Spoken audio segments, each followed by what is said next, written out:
it necessarily is it the pastor's job to facilitate? How would you approach that situation? Yeah, usually from the very beginning of the consultations with the council, first of all, if I'm training a council on how to do a listening and consultation, the first thing I say is you don't promise people anything. You can't say, I'm going to go right back to the pastor and I'm going to tell them about your concern and something is going to be done. You're going to have an answer by Friday. They might want to do that because they want to feel that they're being responsive, but they can't do that. So that's the first thing. You can't make any promises. And then secondly, usually there's some sort of catechesis that needs to happen when you go into these processes about what is actually happening here. So a communal discernment means that we're listening to where God is calling us to. We're not just doing an opinion poll. And the way that we realize that is through these processes of convergence and consensus and listening. And we're going to discern together what we come to. And that requires everybody's participation. So again, we have to really talk to people because they're used to that consumer mentality.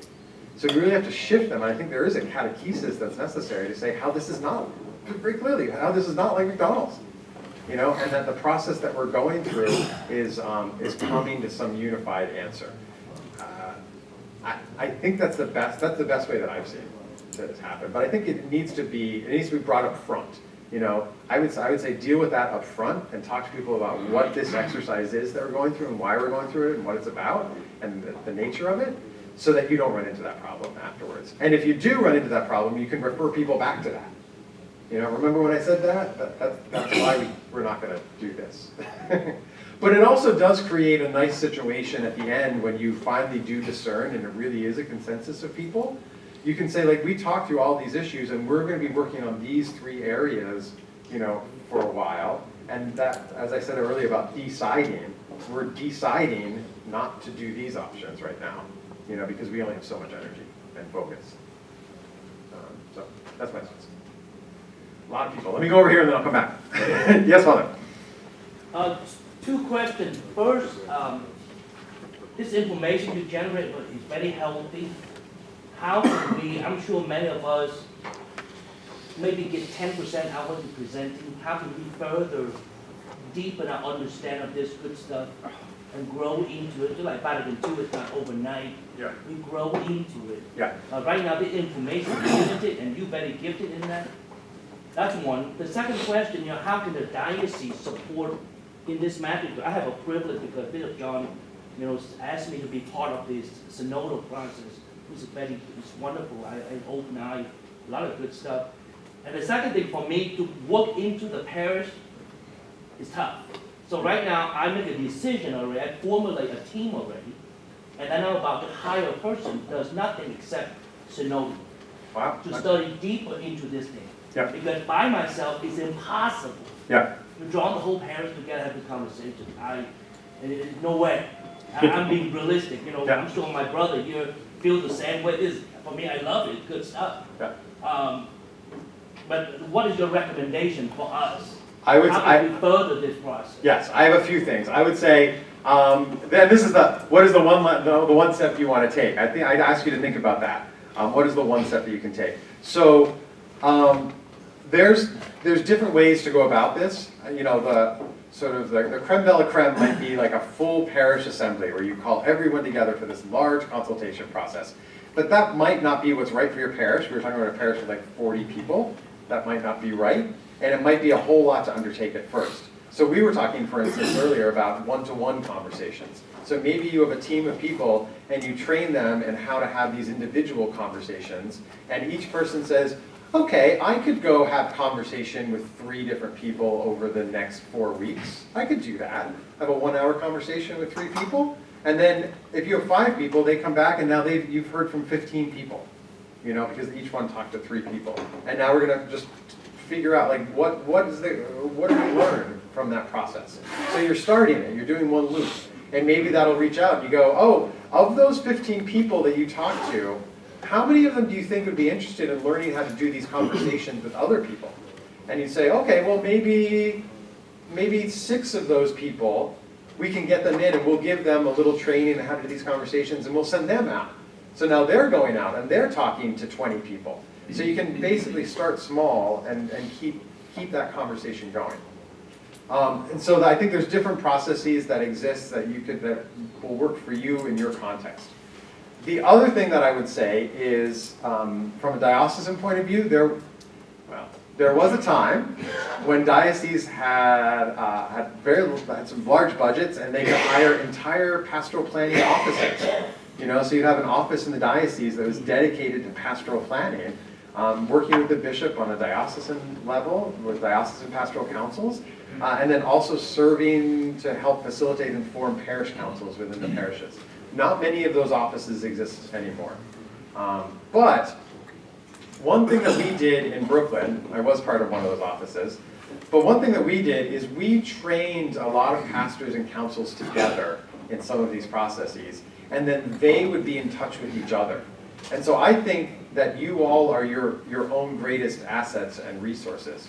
So if some of you decide, oh yeah, we're going to do that one-to-one conversation thing that guy talked about at the convocation, be in touch with each other and debrief that. What worked for you?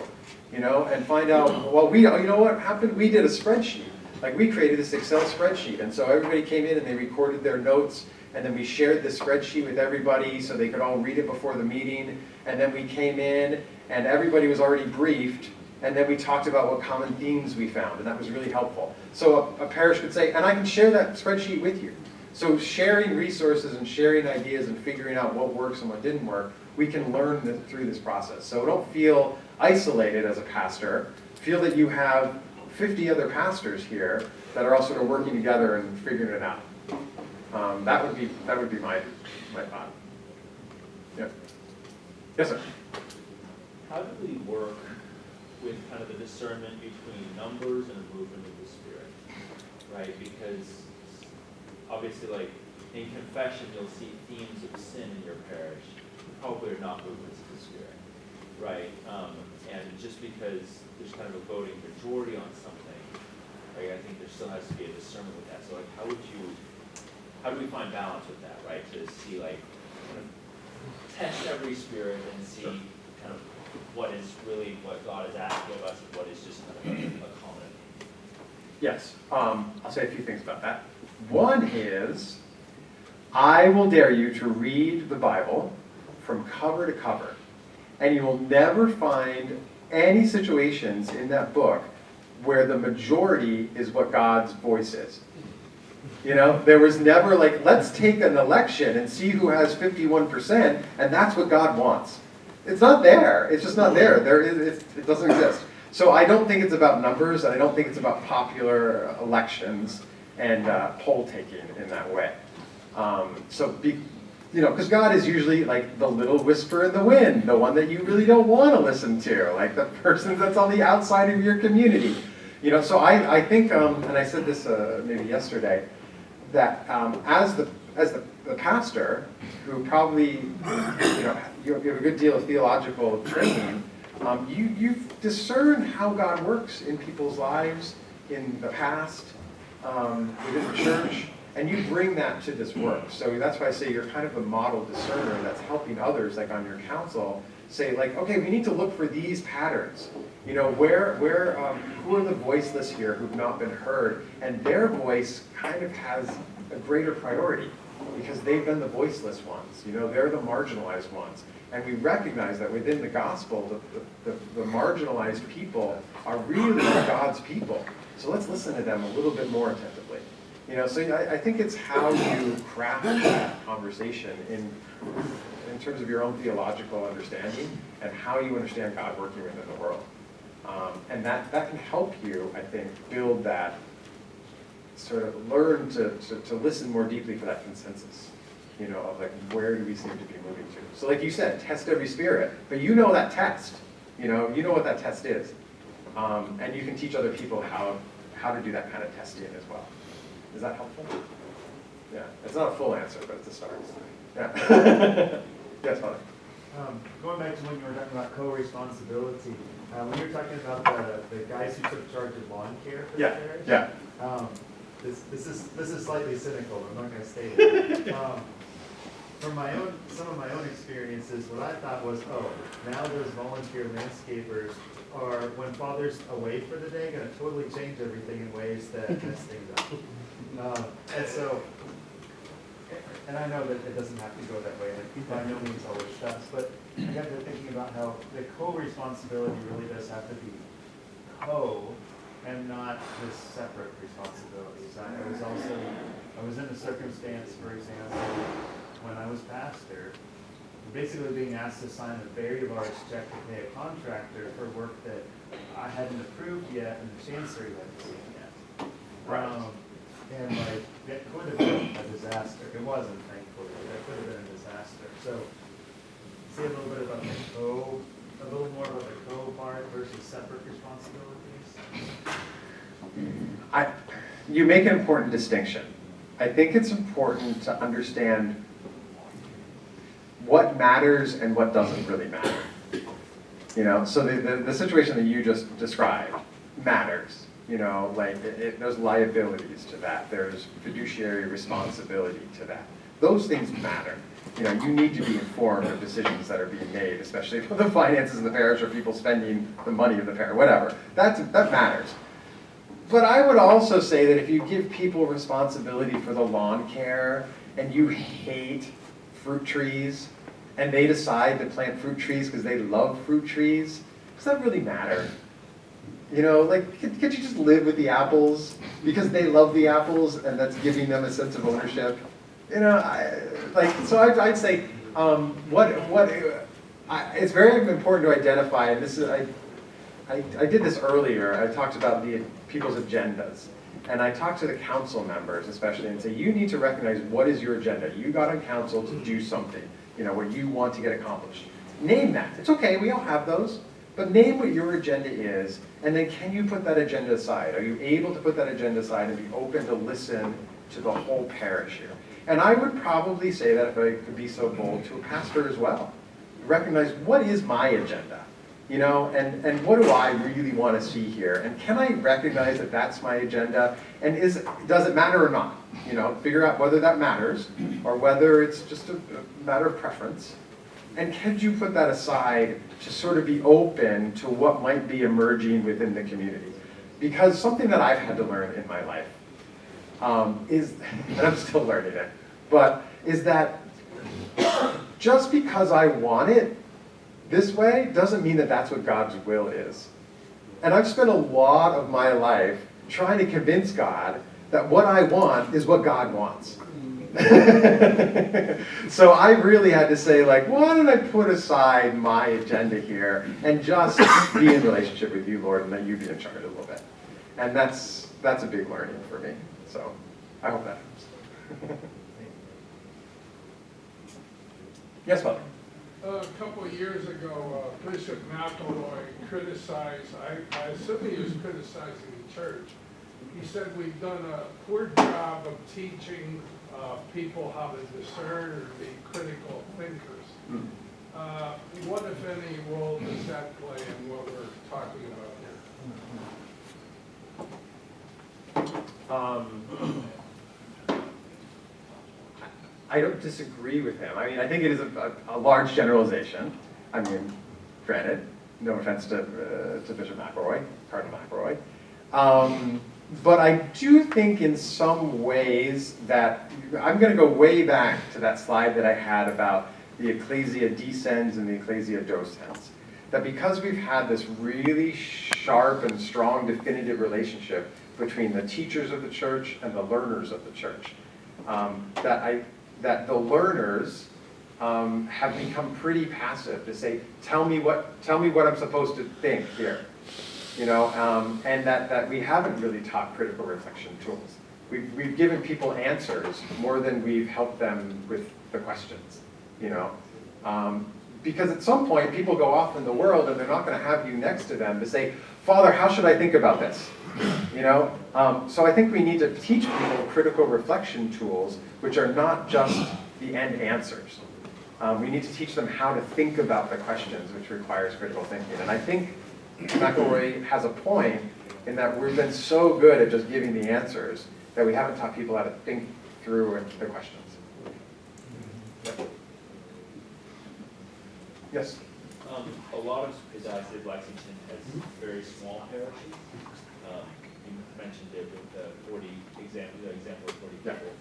How, whenever you have kind of situations where both the ad intra and the ad extra basically all falls on the pastor, how do you kind of move out of that dynamic? And like kind of get that initial, like, because what I'm hearing is like whenever you have people on your council, this is what you're doing. How do you get people on your council? How do you get people to actually step up and say, I will serve to some level? Kind of that first step. Because it's always easier to build on momentum than to start momentum. Yes. Two thoughts on that. One is, it depends on how small it is. So I had one parish that I worked with in Grantsville, West Virginia, and there were 15 families. And at Mass, it was a house church, really, there would be 10 people at Mass. And at the end of Mass, they would say, we're going to have a parish council meeting now, and nobody left. Like, they all just turned their chairs into a circle, because the community was the council. So that's one situation, you could have that. What I've seen most effective in small parishes and in large parishes for inviting people into service is through nomination by other people in the parish. Like, we do this for a discernment process for council members. Other people in the parish name people who they think would be good for leadership, who have the gifts for leadership. And then those people, whoever named in that, the pastor has the privilege to take out people that have some concerns, that he has concerns with. But in general, invitations go out to all of those people that say, hey, some people in the parish think that you have gifts for leadership. That makes them feel really, really good. Like, what, somebody sees me, they recognize me, like they saw something in me. And these people that see leadership within you would invite you to come to this meeting just to learn about what this ministry is about and ask you to consider it. That's it. And then, so they're free, in their free will, to either come to that meeting and learn more about it. Remember, I'm Jesuit educated, so it's all about getting good information for discernment. And most people will come to that meeting, so they'll at least learn about it. Now, they might decide after that, like, this is not my thing, I'm too busy, but at least they've been educated for an hour on what the council is and what the mission of the parish is and what's going to be happening in my parish. So they're at least informed. And hopefully, at least a few of them stay around and say, okay, if people really are calling me to this, and that's classically how it's happened in our Christian communities from day one. The community calls forth the gifts that are needed. Those gifts are in people. So that's the thing that I've seen most effective. Yeah. What's one step that you'd like to take? Don't everybody run. I don't have an answer to that. Okay, all right, you're on. No, I just love that question.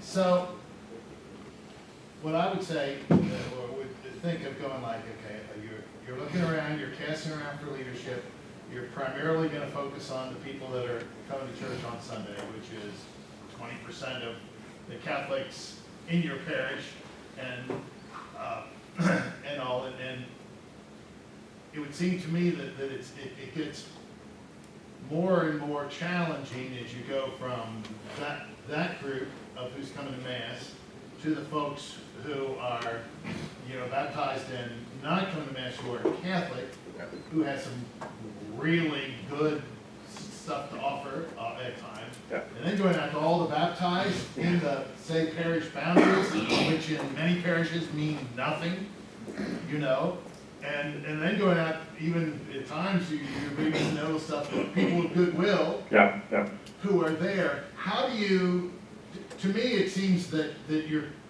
in order to start making some decisions, you're going to really be tempted to work off of what you're hearing with the low-hanging fruit. Yes.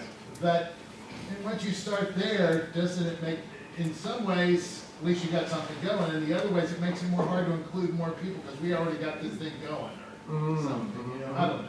Wait, can you talk about that a bit, how that?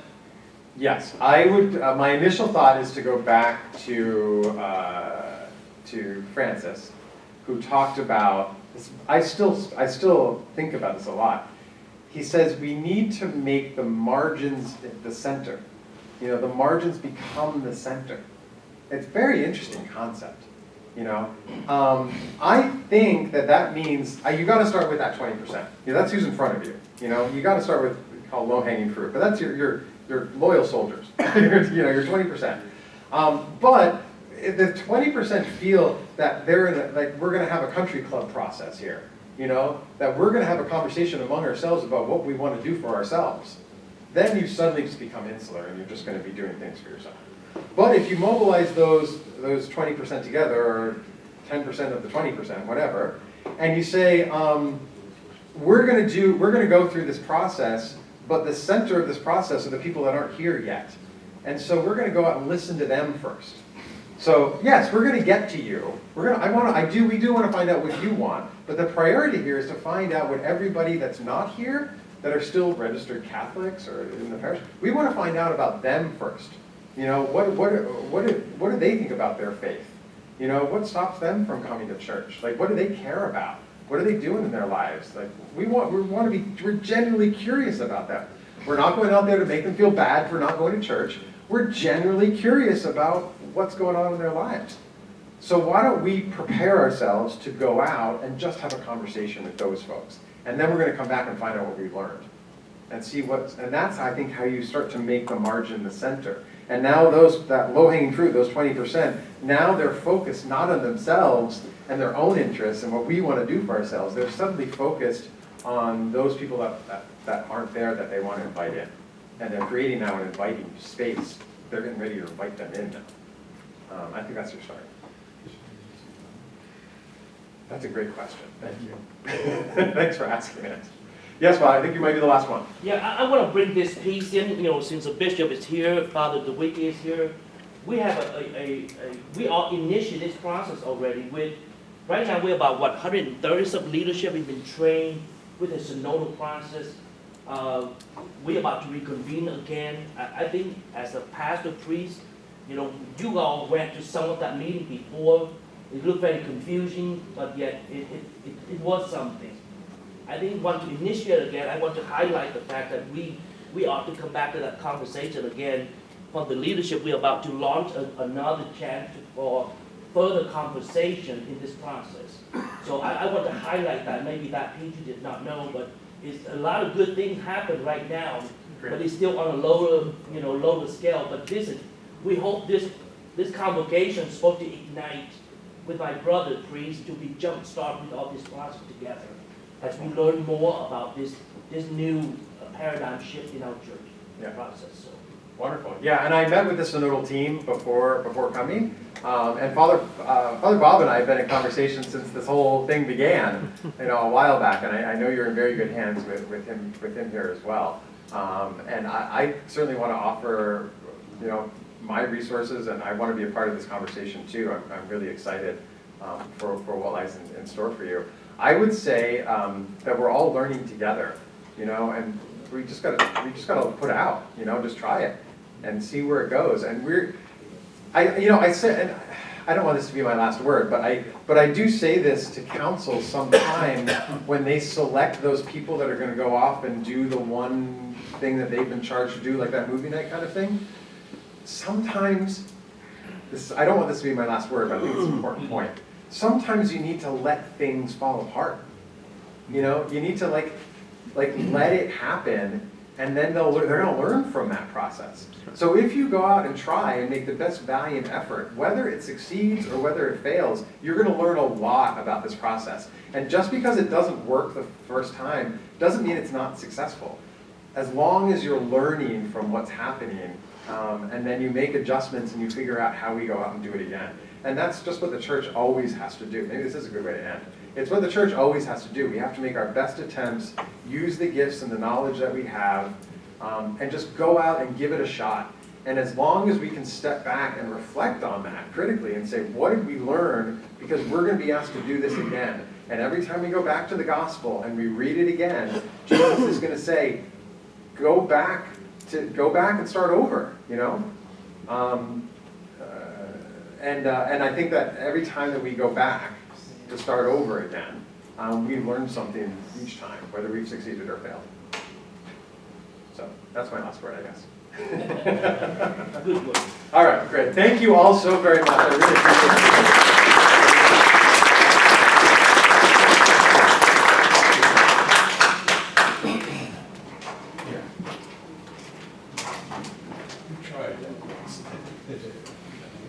So before we go into night prayer, I really want to thank Bob for his presentation these days. I think you have enlivened our sense of what this is all about and also brought it to a practical level, how it can work in parish life, which is, I think, what we're all struggling with. So as Father Lynn indicated, we've made some progress on synodality. We've certainly taken it seriously in this diocese, and now we want to know how we move forward. So you've really helped us in that process. So thank you for the book, thank you for your presentation in person, and thank you for your willingness to be on ongoing consultation about how we move forward.